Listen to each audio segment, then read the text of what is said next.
Madame, Monsieur, on se retrouve une fois encore ce soir avec le même plaisir de vous servir dans l'édition de ce soir, malgré le rappel à l'ordre du communiqué du ministère du Commerce et de l'Industrie. Visiblement, certains commerçants ne sont pas prêts à obtempérer par rapport à l'augmentation délibérée du prix du gaz. Vous suivrez un reportage à ce propos dans cette édition.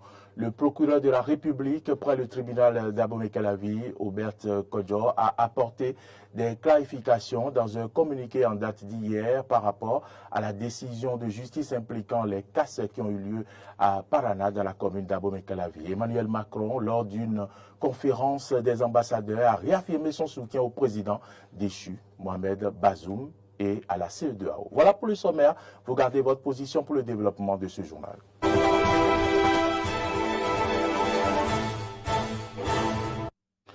Merci à toutes et à tous pour l'attention et bienvenue dans cette édition. Madame Corinne Amaury-Brunette, nouvelle ambassadrice du Bénin en France, a été reçue hier par le président de la Cour constitutionnelle, professeur Kossi Dorothée Sousa.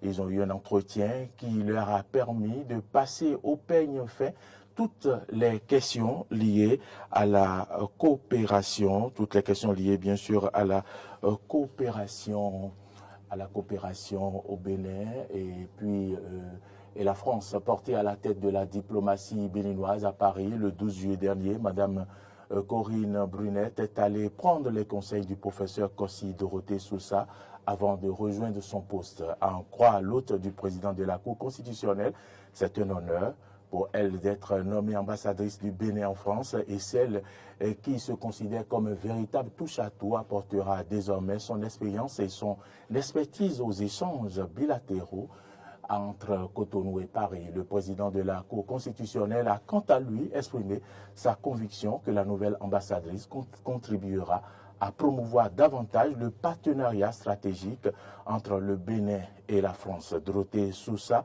lui a souhaité plein succès dans ses nouvelles fonctions.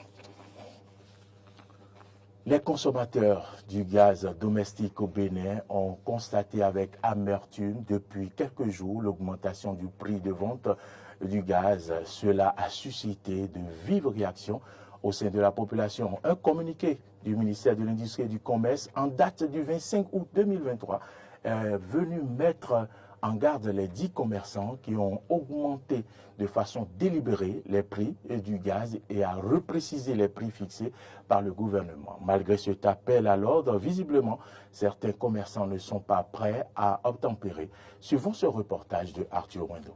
La spéculation sur les prix de manière illicite du gaz domestique n'est pas du goût de la ministre de l'Industrie et du Commerce, Shadia Assouma. À travers un communiqué datant du vendredi 25 août, son département a haussé le ton et a mis en garde les auteurs qui décident unilatéralement de spéculer sur ces prix. Malgré ce communiqué, certains continuent de s'entêter. Le gaz, là, quand j'étais dans le cas la fois passée, les bonnes dames ont dit qu'ils ont chargé gaz à 7 000 francs. Donc moi j'ai appelé mon mari, j'ai dit, je ne peux pas charger gaz à 7 000. Et il a dit, l'État a dit, si quelqu'un a chargé ça à 7 000, de dénoncer la personne. Et j'ai dit, lui-même n'a qu'à venir prendre ça pour aller charger. Effectivement, le gaz domestique a augmenté de prix. Et on a pris ça jusqu'à 7 500, voire 8 000 la dernière fois. On ne sait pas vraiment ce qui se passe. Pendant ce temps, le prix à la station reste intact, pas de changement. Non, par rapport au gaz, il n'y a pas d'augmentation de prix sur nos stations. Le 6 kg est à 4 770 et le 12 kg est à 9 940.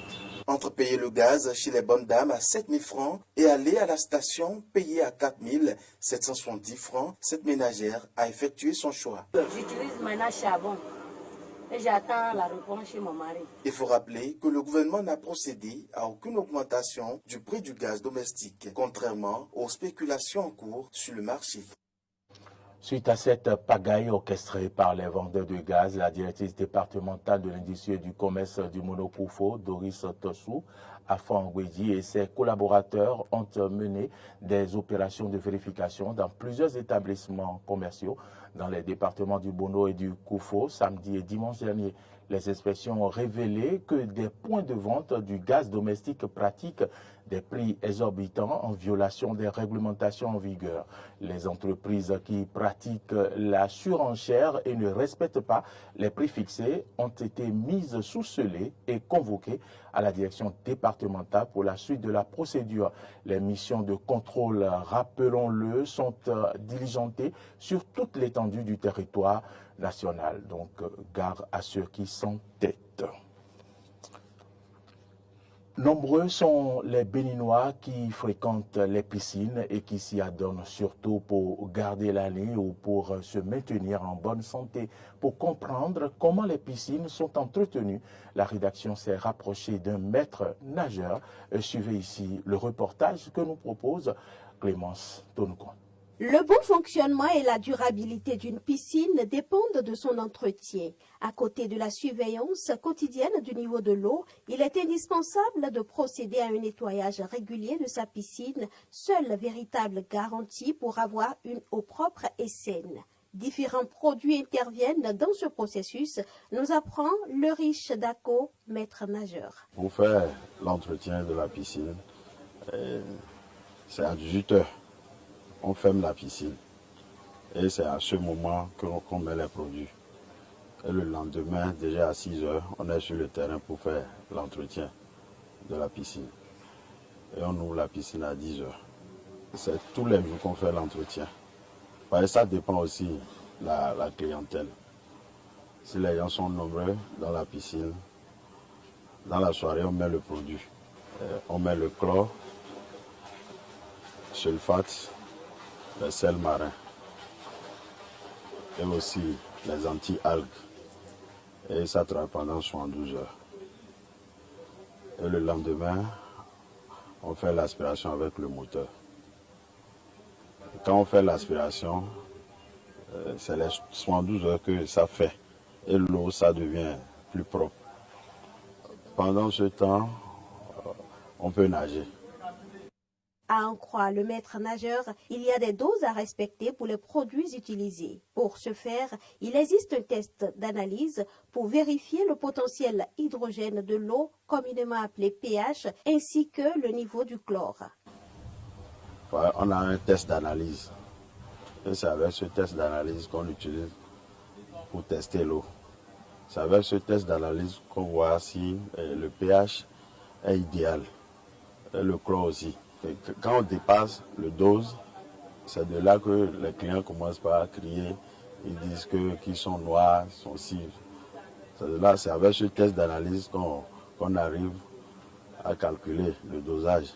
La vidange de l'eau de la piscine est aussi un geste important dans le processus d'entretien. À la question de savoir la fréquence à laquelle cela se fait, voici la réponse du maître nageur. Ça dépend. Le temps que la piscine va faire, puis on change. C'est quand ça refuse les tests d'analyse, si le pH n'est pas normal, et on voit la piscine a changé de couleur, et on calcule avec le test d'analyse, si ça ne donne pas, c'est de là on arrive à vider. À préciser que la fréquence de tout le processus dépend aussi du nombre d'utilisateurs de la piscine. Le président de la République du Bénin, Patrice Talon, va se rendre en Chine jeudi au pays de Xi Jinping. Il y sera pour une visite de travail et d'amitié. Ce voyage pourrait permettre au président Patrice Talon d'améliorer la coopération entre le Bénin et la Chine, grande puissance mondiale. Au cours de cette rencontre, il est prévu un tête-à-tête de plusieurs heures et un dîner d'État. À noter que le gouvernement de la rupture reprend ses activités le 4 septembre prochain. Plusieurs maisons démolies à Calavi, Paraná, suite à une décision de justice. C'était mercredi dernier.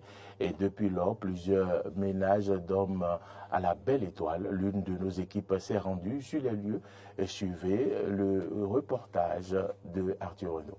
10 constructions entièrement détruites au quartier Paraná. Et pour cause, la famille Bancolé qui prétend être le propriétaire de ces maisons dont il détient les preuves. Les victimes sont sans toit. La casse avait eu lieu le mercredi 23 août 2023. C'était le matin de bonne heure.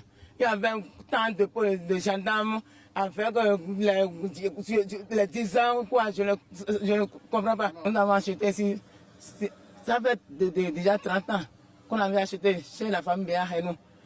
Même de temps en temps, une autre famille s'était soulevée, que ce n'est pas le domaine de Béa-Hénou, que c'est le domaine, c'est la famille Bancolé.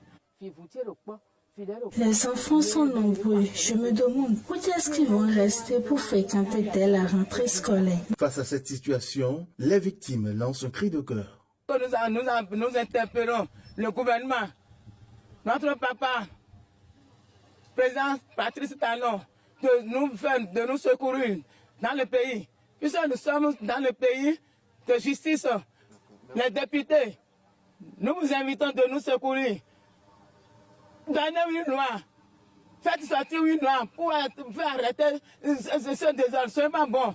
C'est un désordre, c'est des tueries, c'est des criminels, la criminalité.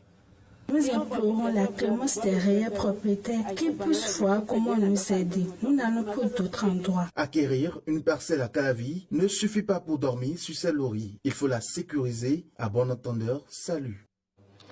Et justement, concernant cette affaire, le procureur de la République près le tribunal d'Abomey-Calavi, Hubert Kodjo, a apporté des clarifications dans un communiqué en date d'hier. Selon le communiqué, il s'agirait en effet de l'exécution de la grosse de l'arrêt contradictoire numéro 120/20, rendu par la deuxième chambre de droit de propriété foncière de la Cour d'appel de Cotonou le 11 août 2023 relativement à l'affaire héritier d'une quinzaine de familles. Depuis la reddition de la décision en 2020, plusieurs séances de travail auraient eu lieu avec les protagonistes et le bureau de l'association de développement de Tampoué, tant au parquet du tribunal de première instance d'Abomey-Calavi qu'au parquet général de Cotonou. Conformément aux tests en vigueur, les diverses autorisations requises ont été régulièrement obtenues. Les constructions ont été identifiées, puis répertoriées et les parties avisées. En dépit de ces dispositions, les occupants en méconnaissance de la procédure se sont abstenus de s'exécuter. Le parquet d'Abomey-Calavi, en application de la formule exécutoire mentionnée sur la grosse, a donc instruit la police de prêter main forte à l'exécution de la décision de justice. Par ailleurs, le parquet invite les autres personnes concernées par cette décision à se conformer aux dispositions du Code foncier et domanial en vigueur en République du Bénin. Hors de nos frontières, à présent, le travail des diplomates français à Niamey a été salué par le président français Emmanuel Macron lors d'une conférence des ambassadeurs.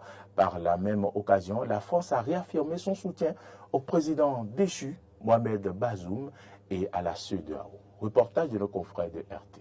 On dit que la France était trop engagée en soutien au président Bazoum. J'entends les gazettes, je lis le commentaire parfois des autres capitales. Mais on ferait quoi si un coup d'État comme ça se passait en Bulgarie ou en Roumanie? On irait dire, il ne faut pas trop s'engager. On va regarder, parce que les putschistes nous ont proposé un Premier ministre. Voilà, on va s'engager, c'est ça la bonne politique. Il ne faut pas être jusqu'au boutiste, on n'est pas chez nous. C'est ça ce que veulent faire les autres capitales? Les diplomates que vous êtes ont été confrontés ces derniers mois à des situations dans certains pays particulièrement difficiles. Et qu'il s'agisse du Soudan où la France a été exemplaire, y compris dans l'évacuation de nos propres ressortissants et des ressortissants de beaucoup de nos collègues. Au Niger en ce moment même, et je salue votre collègue et vos collègues qui nous écoutent depuis leur poste, vous avez rappelé que être diplomate est un engagement, parfois risqué, qui suppose l'esprit de responsabilité que vous avez toujours démontré dans ces situations difficiles, comme les années précédentes nous avions eu à le vivre en Afghanistan ou ailleurs. Et je pense qu'il est bon ici de le rappeler dans le contexte qui est le nôtre et qui continuera de se reproduire. Je citais l'Afghanistan, évidemment, je pourrais parler de l'Ukraine et de plusieurs autres théâtres d'opération. Notre politique est simple. On ne reconnaît pas les putschistes. On soutient un président qui n'a pas démissionné, aux côtés duquel nous restons engagés.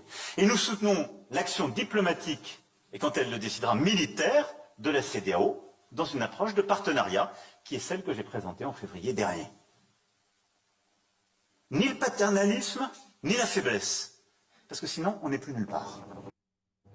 Vous venez donc de suivre un extrait du discours du président Macron lors de la conférence des ambassadeurs. Madame, Monsieur, c'est sur cet élément que se referme ce journal. Merci à toutes et à tous de l'avoir suivi. L'information, vous le savez, continue sur nos différentes plateformes YouTube, Facebook, Twitter et sur notre site internet www.bene-eden.tv. Vous pouvez également télécharger notre application Eden TV Diaspora FM. C'est sur Play Store ou App Store. Vous pourrez nous suivre, quelle que soit votre position dans le monde.